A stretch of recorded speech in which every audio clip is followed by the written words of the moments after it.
साथियों नमस्कार, स्वागत है आप सभी का अपने YouTube चैनल पर। आज के इस क्लास में दोस्तों अपन बात करने वाले हैं टिटनस के बारे में। टिटनस एक बैक्टीरियल डिजीज है दोस्तों, जो कि बहुत ज़्यादा गंभीर होती है। फील्ड में इसके केसेस अपने को कम देखने को मिलते हैं, परंतु अगर ये बीमारी जानवर को हो गई है तो उसकी जान बचाना काफ़ी मुश्किल यहाँ पे हो जाता है। जैसा कि सर्वविदित है, इसकी जो मोर्टिलिटी रेट होती है दोस्तों 80% से अबोव होती है। यानी 100 जानवरों में अगर ये बीमारी हो गई है तो 80 की जान नहीं बच पाती, केवल 20% को ही अपन बचा सकते हैं। तो आज की इस क्लास में दोस्तों टिटनस से संबंधित पूरी डिटेल अपन लेंगे कि ये बीमारी होती कैसे है, क्या इसका पैथोजेनेसिस होता है, क्या इसके क्लिनिकल सिम्टम्स अपने को देखने को मिलते हैं और क्या संभावित उपचार इसका अपन कर सकते हैं। तो आज की पूरी क्लास अपनी टिटनस से संबंधित रहेगी। तो आज की क्लास बहुत ज़्यादा इंपॉर्टेंट होने वाली है, इसलिए वीडियो को लाइक कीजिए और अधिक से अधिक साथियों के साथ शेयर कीजिए ताकि उपयोगी और ज्ञानवर्धक जानकारी अधिक से अधिक लोगों के पास पहुँच सके।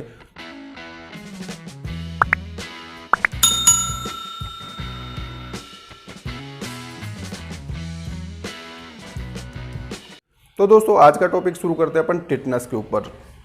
तो देखिए, टिटनस जो होता है दोस्तों एक बैक्टीरियल डिजीज है जो कि क्लोस्ट्रीडियम टिटेनाई की वजह से होने वाला एक इन्फेक्शन है। ठीक है, क्लोस्ट्रीडियम टिटेनाई जो होता है एक एनारोबिक टाइप का बैक्टीरिया है। सॉइल बोर्न इन्फेक्शन होता है, यानी मिट्टी में ये बैक्टीरिया रहता है। जैसे ही जानवर के संपर्क में आता है ये प्रोलिफरेट करता है। ठीक है, और एनारोबिक टाइप का ये बैक्टीरिया यानी एनारोबिक कंडीशंस इसको चाहिए होती है। अब बात करते हैं दोस्तों कि टिटनस किस किस पशु में हो सकता है। तो देखिए, मोस्ट ससेप्टिबल यानी सबसे ज़्यादा होने के चांसेस जिसके रहते हैं हॉर्स में, यानी घोड़े में ये बीमारी सबसे ज़्यादा होती है। उसके अलावा लैम्प्स यानी जो भेड़ के बच्चे होते हैं उनके अंदर इसकी संभावना सर्वाधिक होती है। सबसे कम की बात करें दोस्तों तो डॉग एंड कैट्स में इसके होने के चांसेस सबसे कम होते हैं। अब अपने लिए जैसे फील्ड जो प्रैक्टिशनर होते हैं उनको ये केसेज हॉर्स में सबसे ज़्यादा देखने को मिलेंगे, लैम्ब में देखने को मिलेंगे। कैटल एंड बफेलो के काफ जो होते हैं उनमें ज़्यादा केसेज अपने को देखने को मिलते हैं। 2 से 3 महीने का जो काफ होता है, चाहे वो कैटल काफ हो चाहे बफेलो काफ हो, वहाँ पे टिटनस होने के चांसेस ज़्यादा रहते हैं। और जो एडल्ट कैटल है यानी बड़ी जो गाय है भैंस है, उनमें भी ये केस कई बार देखने को मिल जाता है। तो आज इसके बारे में अपन पूरी डिटेल लेने वाले हैं। अब यहाँ पे देखते हैं दोस्तों ये जो क्लोस्ट्रीडियम टिटेनाई ये बॉडी में पहुँच कैसे रहा है। ठीक है, जानवर के शरीर में कैसे पहुँचता है इसको देखते हैं। तो देखिए दोस्तों, यहाँ पे अपन ने देखा ये किस टाइप का बैक्टीरिया है, एक एनारोबिक बैक्टीरिया है, यानी एनारोबिक कंडीशंस में ग्रो करता है, स्पोर फॉर्मिंग होता है।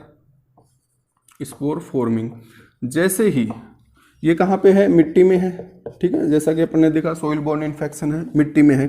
जैसे ही जानवर के शरीर पे कोई घाव बन गया, ठीक है, गहरा घाव बन जाता है, उस घाव के जब उस घाव में डेब्रीज जमा हो जाएगी, वो घाव पुराना हो जाएगा, उसमें मिट्टी लग जाएगी, इस टाइप का जब वो इन्फेक्टेड हो जाएगा घाव, उस कंडीशन में ये जो बैक्टीरिया है जो मिट्टी से इसमें आया है, ये कहाँ से पहुँचा है, मिट्टी से घाव में आ गया। घाव का जब पुराना हो जाएगा, उसमें डेब्रीज जमा हो जाएगी, तब ये क्या करेगा, मल्टीप्लाई करता है। मल्टीप्लाई, ये जो बैक्टीरिया है वो मल्टीप्लाई करेगा और उसके बाद में क्या करेगा, ये टॉक्सिन्स रिलीज करता है। टॉक्सिन्स कहाँ से रिलीज हो रहे हैं, ये जो बैक्टीरियल सेल है इसका ऑटोलाइसिस होता है। ठीक है, ये ऑटोलाइसिस होने के बाद में क्या होता है, टॉक्सिन्स रिलीज होता है।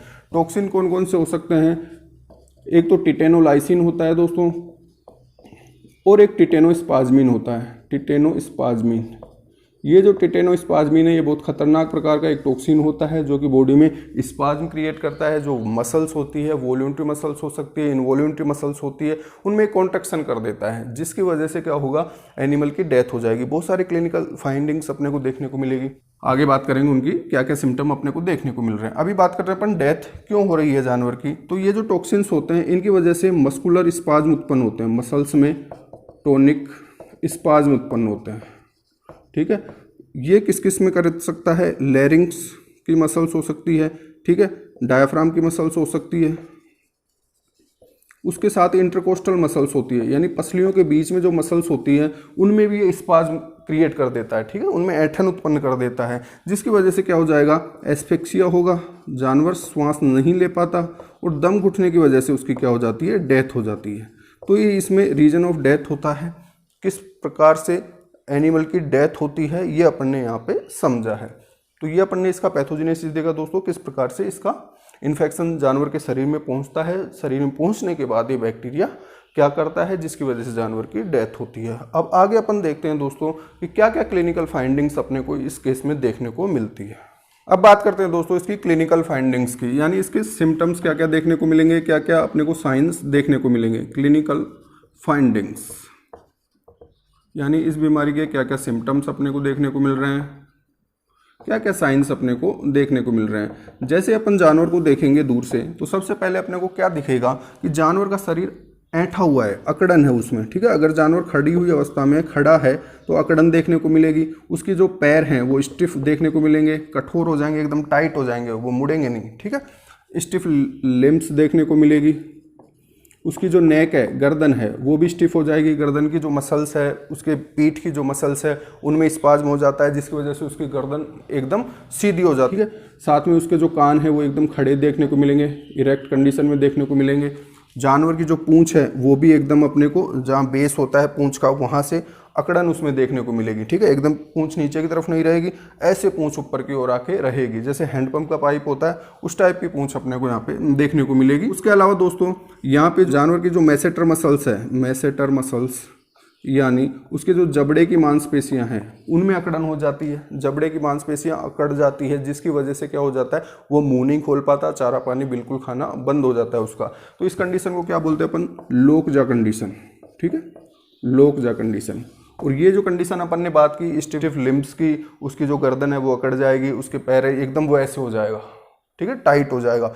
जैसे लकड़ी का घोड़ा होता है, बोलते हैं अपन लकड़ी की काठी, काठी का घोड़ा, तो इसे क्या बोलते हैं अपन, वुडन हॉर्स भी बोलते हैं। लकड़ी का घोड़ा, घोड़ा तो है पर वो किसका बना हुआ है, लकड़ी का, यानी कोई मूवमेंट उसमें अपने को नहीं दिखाई दे रहा, इसलिए इसको वुडन हॉर्स स्टांस बोलते हैं। यानी घोड़ा कैसा लगेगा अपने को, लकड़ी की तरह, जैसे लकड़ी का बना हुआ घोड़ा है, यानी उसमें किसी प्रकार का कोई मूवमेंट नहीं होगा, उसके पैर एकदम कठोर हो जाएंगे, गर्दन एकदम सीधी हो जाएगी, कान एकदम खड़े हो जाएंगे, पूंछ में भी उसके स्टिफनेस अपने को देखने को मिलेगी।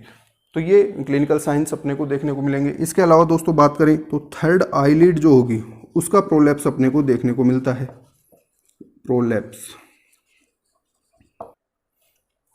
उसके अलावा और क्लिनिकल फाइंडिंग्स की बात करें तो जब उसका अपन बॉडी टेम्परेचर रिकॉर्ड करेंगे दोस्तों, तो बॉडी टेम्परेचर नॉर्मल से थोड़ा ऊपर भी हो सकता है और बहुत ज़्यादा ऊपर भी हो सकता है। 110 डिग्री फ़ारेनहाइट तक बॉडी टेम्परेचर उसका अपने को देखने को मिल सकता है। उसकी हार्ट रेट अपने को यहाँ बढ़ी हुई मिलेगी, रेस्पायरेशन उसका है वो डीप हो जाएगा। उसके अलावा जानवर के शरीर पे अपने को पसीना देखने को मिलेगा, बहुत ज़्यादा स्वेटिंग अपने को देखने को मिलेगी। छोटी सी आवाज़ पे बहुत ज़्यादा रिएक्ट वो करेगा, जिसकी वजह से कई बार जानवर गिर भी जाता है, उसमें फ्रैक्चर की कंडीशन भी अपने को देखने को मिल सकती है। तो दोस्तों ये बहुत सारे साइन अपने को टिटनेस के केस में देखने को मिलते हैं। अब बात करें दोस्तों, जब अर्ली स्टेज में अपन इसको पहचान लेते हैं तो इसका जानवर को बचाया जा सकता है। अर्ली स्टेज में क्या होगा, उसकी जो स्टिफनेस है वो कम होती है, जानवर हल्का फुल्का चल भी पाता है, ठीक है, हल्का फुल्का वो खा भी सकता है। लोग जो की कंडीशन भी पूरी तरह वहाँ पे देखने को नहीं मिलती, उस कंडीशन में अगर उसका ट्रीटमेंट अपन स्टार्ट कर देंगे तो वहाँ पे जानवर की जान को अपन बचा सकते हैं। अब बात करते हैं दोस्तों कि इस बीमारी का डायग्नोसिस कैसे किया जाए। तो अपन ने देखा क्लिनिकल फाइंडिंग्स जो इसकी होती है, क्लिनिकल सिम्टम्स जो होते हैं, क्लिनिकल साइंस जो होते हैं इसके एकदम टिपिकल होते हैं। जैसे लोग जो की कंडीशन है, वुडन हॉर्स स्टांस है, तो इन कंडीशंस को देखकर अपन इसको डायग्नोस कर सकते हैं, इसका पता लगा सकते हैं। और कन्फर्मेटरी डायग्नोसिस के लिए अपने को लेबोरेटरी टेस्ट करवाने होते हैं। अब बात करें दोस्तों इसकी क्या अप्रोच रखी जाए ट्रीटमेंट के लिए, इसका ट्रीटमेंट कैसे किया जाए, कैसे जानवर को बचाया जाए। तो देखो, जैसे कि अपन ने पहले ही डिस्कस किया है कि अगर प्राइमरी स्टेज में इसका पता लग गया तो अपन जानवर को बचा सकते हैं। अब बात करते हैं दोस्तों इसके ट्रीटमेंट की। तो इसके ट्रीटमेंट के लिए सबसे पहले अपने को दोस्तों जो भी घाव है, जहाँ से वो बैक्टीरिया इनोकुलेट हुआ है, शरीर के अंदर गया है, उस घाव की अच्छे से क्लीनिंग करनी होती है। क्योंकि अपन ने देखा है कि एनारोबिक कंडीशन जब होती है तभी ये बैक्टीरिया ग्रो करता है। इसके लिए अपने को क्या करना पड़ेगा, जो भी घाव बना हुआ है, जो भी वुंड है, उसकी डीप क्लीनिंग अपने को करनी होती है, डीप क्लीनिंग करनी होती है, ताकि वहाँ से वो बैक्टीरिया ग्रो ना करे, वहाँ से वो हट जाए। इसके लिए क्या करना पड़ता है, उसका डिब्राइनमेंट करना पड़ता है घाव का। डिब्राइनमेंट का क्या मतलब होता है, जो भी डेब्रीज, जो भी गंदगी उस घाव में जमा हो गई है उसको वहाँ से रिमूव कर घाव को एकदम फ्रेश कर देते हैं, ठीक है। वहाँ से ब्लड ऊज आउट होता हुआ अपने को दिख जाना चाहिए। प्रोसेस को अपन डिब्राइनमेंट बोलते हैं, जिसकी वजह से वो घाव एकदम फ्रेश हो जाता है, वहाँ से वो बैक्टीरियल डेब्रीज हट जाएगी, बैक्टीरिया ग्रोथ रुक जाएगी, पहली कंडीशन। दूसरा पॉइंट, कई बार क्या होता है दोस्तों, आरओपी की जब कंडीशन होती है कैटल बफेलो में, तो मैनुअली अपन प्लेसेंटा को रिमूव करते हैं। उस केस में अगर अनहाइजीनिक कंडीशंस रखी जाएगी, किसी भी तरीके से सोइल कॉन्टामिनेशन यूट्रस के अंदर पहुंच जाएगा, तो वहाँ पे क्या होता है, वहाँ से एनिमल को टिटनेस हो जाता है। क्योंकि अंदर जब जैसे यूट्रस क्लोज हो जाएगा, सर्विक्स क्लोज हो जाएगी, तो अंदर का जो माहौल है एनारोबिक होता है और वहाँ पे ये बैक्टीरिया अच्छे से ग्रो कर पाता है, वहाँ पे सभी प्रकार के न्यूट्रिएंट्स इसको मिल जाते हैं। तो उस कंडीशन में अपने को टिटनस की स्थिति देखने को मिलती है। तो अब इसको कैसे बचाया जाए, उस घाव को तो अपन साफ नहीं कर सकते, ठीक है। तो उस कंडीशन में अपने को क्या करना होता है दोस्तों, जो इंट्रायूटेराइन होता है उसमें अपने को एंटीबायोटिक्स काम में लेनी होती है, जैसे मेट्रानिडाजोल अपन काम में ले सकते हैं। साथ में वहाँ पे ऑक्सीजन की सप्लाई को बढ़ाना होता है ताकि जो एनारोबिक बैक्टीरिया है वो ऑक्सीजन की वजह से खत्म हो सके। तो उसके लिए अपन हाइड्रोजन पेरोक्साइड का भी यूज में लेते हैं, उसको इंट्रायूटेराइन उसमें करना होता है। हाई डोज में इसके लिए अपने को पेनिसिलिन काम में लेनी होती है। पेनिसिलिन की जो डोज है दोस्तों 40,000 इंटरनेशनल यूनिट पर किलोग्राम बॉडी वेट के अकॉर्डिंग यहाँ पे रखनी होती है और उसको BID अपने को लगाना होता है। हाई डोज में एंटीबायोटिक्स लगाएंगे तभी वो जो बैक्टीरिया है उसको रोक पाएगा, बैक्टीरियल ग्रोथ को रोक पाएगा, और जो टॉक्सिन्स उसके द्वारा रिलीज हो चुके हैं बॉडी में, ब्लड में जो टॉक्सिन्स आ गए हैं उनको भी अपने को रोकना होता है। तो दोनों को रोकने के लिए अपने को हाई डोज में पेनिसिलिन यहाँ पे काम में लेनी होती है। उसके अलावा दोस्तों बात करें अपन यहाँ पे तो ATS यानी anti tetanus serum, anti tetanus serum होता है, इसका उपयोग किया जाना चाहिए टिटनस के लिए। जैसे ह्यूमन के केस में ATS का उपयोग अपन करते हैं, परंतु एनिमल्स के केस में इसका उपयोग करना इतना आसान नहीं होता है, बहुत ही महंगा हो जाता है, क्योंकि इसकी जो डोज होती है वो काफ़ी ज़्यादा हो जाती है। एनिमल के केसेज में लगभग 3 लाख इंटरनेशनल यूनिट अपने को ये लगाना होता है, जो कि काफ़ी कॉस्टली हो जाता है, एनिमल से भी ज़्यादा इसकी कॉस्ट हो जाती है। तो इसका उपयोग करना इतना आसान नहीं होता है। तो अपन क्या करते हैं यहाँ पे, टिटनस टॉक्सोइड जो होता है, ये क्या होता है दोस्तों, ट्रीटमेंट ऑफ टिटनस है ये। जबकि TT जो होता है टिटनस टॉक्सोइड, ये क्या होता है, ये वैक्सीन होता है टिटनस को रोकने के लिए। अब क्या करेंगे अपन, जैसे ही जानवर में टिटनस के साइन अपने को देखने को मिल रहे हैं, ये टिटनस टॉक्सोइड लगा देंगे। अब टिटनस टॉक्सोइड के अंदर क्या है, एंटीजेंस है जो जानवर के शरीर में जाएंगे और वहाँ पे एंटीबॉडी जनरेट करेंगे। अब अपने दिमाग में ये भी क्वेश्चन आ सकता है कि सर ऑलरेडी उसके बॉडी में टिटनस है, एंटीजन है, तो उसको और एंटीजन अपन देंगे तो ज़्यादा टिटनस की संभावना और भी ज़्यादा बढ़ जाएगी, और भी सीवियर कंडीशन अपने को देखने को मिलेगी। तो देखिए, जो बैक्टीरिया के द्वारा जो टॉक्सिन्स रिलीज किए जा रहे हैं, टिटेनोस्पाज्मिन और टिटेनोलाइसिन, वो एंटीजेनिक नहीं होते हैं, उनके खिलाफ बॉडी में एंटीबॉडी नहीं बन पाती, शरीर उनके खिलाफ एंटीबॉडीज जनरेट नहीं कर पाता है। इसलिए अपने को एंटीजेनिक जो वेरिएंट होता है टिटनस का वो बाहर से लगाना होता है, जिसकी वजह से शरीर में एंटीबॉडी जनरेट होती है। जैसे अपन रेबीज का वैक्सीनेशन करते हैं, पोस्ट बाइट इम्यूनाइजेशन 0 डे पे, 3 डे पे, 7 डे पे, 14 डे पे, 28 पे, 90 डे पे, इस प्रकार से टिटनस के लिए भी अपन ये वैक्सीनेशन या इम्यूनाइजेशन कर सकते हैं। सिंगल शॉट लगाएंगे 0 डे पे, उसके बाद तीसरे दिन पे लगाएंगे, उसके बाद 7वें दिन पे लगाते हैं। तो यहाँ पे देखिए दोस्तों, ये जो प्रारंभिक जो अपन शॉट इसका लगाएंगे उसके बाद ही उसकी कंडीशन रिकवर होने लग जाती है। ज़्यादा से ज़्यादा उसमें दूसरा शॉट अपन लगाने की आवश्यकता पड़ती है, तीसरे शॉट की भी आवश्यकता नहीं पड़ेगी, उससे पहले ही वो एनिमल रिकवर हो जाता है। इसके अलावा दोस्तों सपोर्टिव ट्रीटमेंट अपने को उसका करना होता है। सपोर्टिव ट्रीटमेंट में अपन उसको एंटीपायरेटिक एजेंट देंगे, ठीक है, एंटीहिस्टामिनिक देंगे, B कॉम्प्लेक्स देंगे, लीवर टॉनिक्स देंगे, विटामिन जो सप्लीमेंट्स होते हैं वो देंगे। उसके अलावा नर्वाइन टॉनिक देंगे, क्योंकि नर्वाइन सिम्टम्स यहाँ पे अपने को देखने को मिलते हैं, न्यूरोटॉक्सिन्स यहाँ पे रिलीज होते हैं, जिनको काउंटर करने के लिए अपने को नर्वाइन टॉनिक्स भी एनिमल को देने पड़ेंगे। नर्वाइन टॉनिक्स ओरली अपन दे सकते हैं या इंजेक्टेबल फॉर्म में भी अपन दे सकते हैं। उसके अलावा दोस्तों मसल्स रिलैक्सेंट का भी उपयोग अपन यहाँ पे कर सकते हैं, ताकि जो उसके स्पाज्म हैं वो कम हो सके, एनिमल थोड़ा रिलैक्स फील कर सके।